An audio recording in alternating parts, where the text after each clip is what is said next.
नमस्कार दर्शक मित्रों। भगवत गीता अध्याय 2 श्लोक संख्या 41 51। क्योंकि समबुद्धि से युक्त ज्ञानी जन कर्मों से उत्पन्न होने वाले फल को त्याग कर जन्मरूप बंधन से मुक्त होकर निर्विकार परम पद को प्राप्त हो जाते हैं।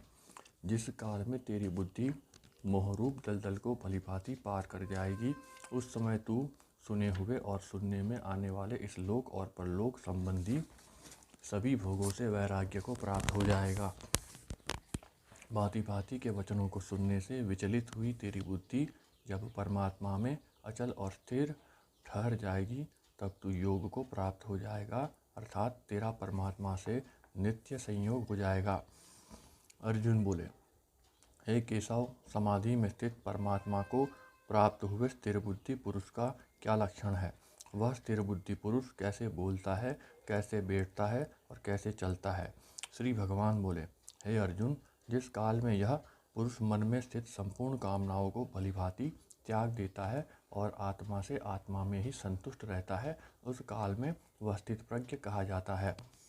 दुखों की प्राप्ति होने पर जिसके मन में उद्वेग नहीं होता, सुखों की प्राप्ति में जो सर्वथा निस्पृह है तथा जिसके राग भय और क्रोध नष्ट हो गए हैं, ऐसा मुनि स्थिर बुद्धि कहा जाता है।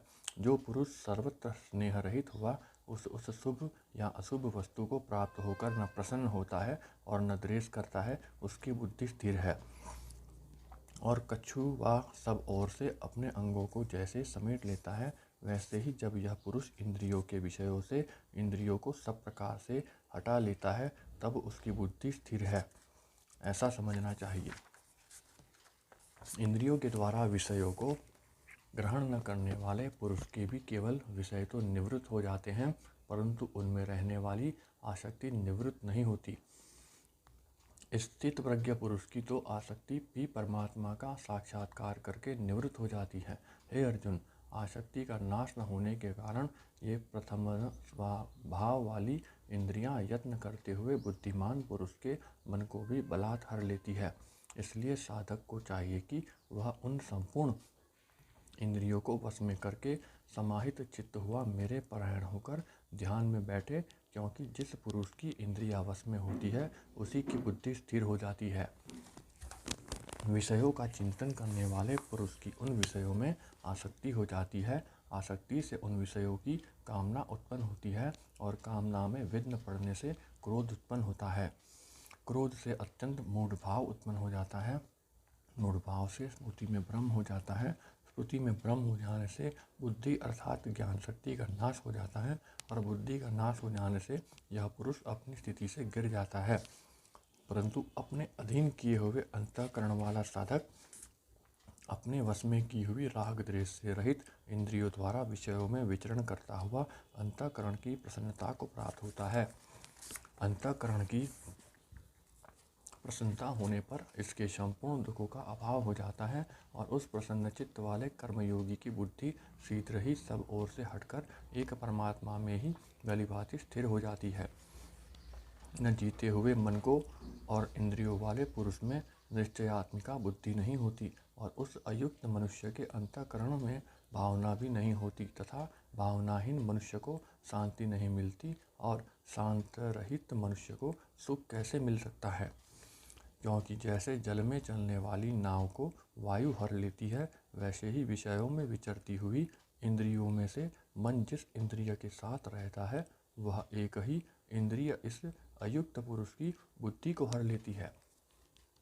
इसलिए हे महाबाहो, जिस पुरुष की इंद्रियों के विषयों से सब प्रकार निग्रह की हुई है, उसी की बुद्धि स्थिर है। संपूर्ण प्राणियों के लिए जो रात्रि के समान है, उस नित्य ज्ञान स्वरूप परमानंद की प्राप्ति में स्थित प्रज्ञ योगी जागता है और जिस नाशवान सांसारिक सुख की प्राप्ति में सब प्राणी जागते हैं, परमात्मा के तत्व को जानने वाले मुनि के लिए वह रात्रि के समान है। जैसे नाना नदियों के जल सब ओर से परिपूर्ण अचल प्रतिष्ठा वाले समुद्र में उसको विचलित न करते हुए ही समा जाते हैं, वैसे ही सब भोग जिस स्थित प्रज्ञ पुरुष में किसी प्रकार का विकार उत्पन्न किए बिना ही समा जाते हैं वही पुरुष परम शांति को प्राप्त होता है, भोगों को चाहने वाला नहीं। जो पुरुष संपूर्ण कामनाओं को त्याग कर ममता रहित, अहंकार रहित और स्पृहा रहित हुआ विचरता है, वही शांति को प्राप्त होता है, अर्थात वह शांति को प्राप्त है। हे अर्जुन, यह ब्रह्म को प्राप्त हुए पुरुष की स्थिति है।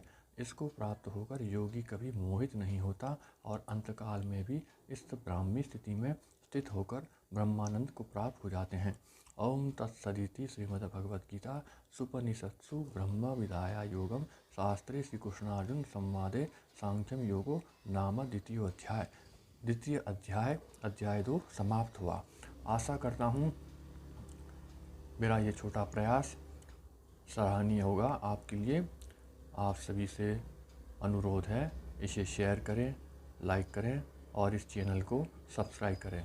धन्यवाद।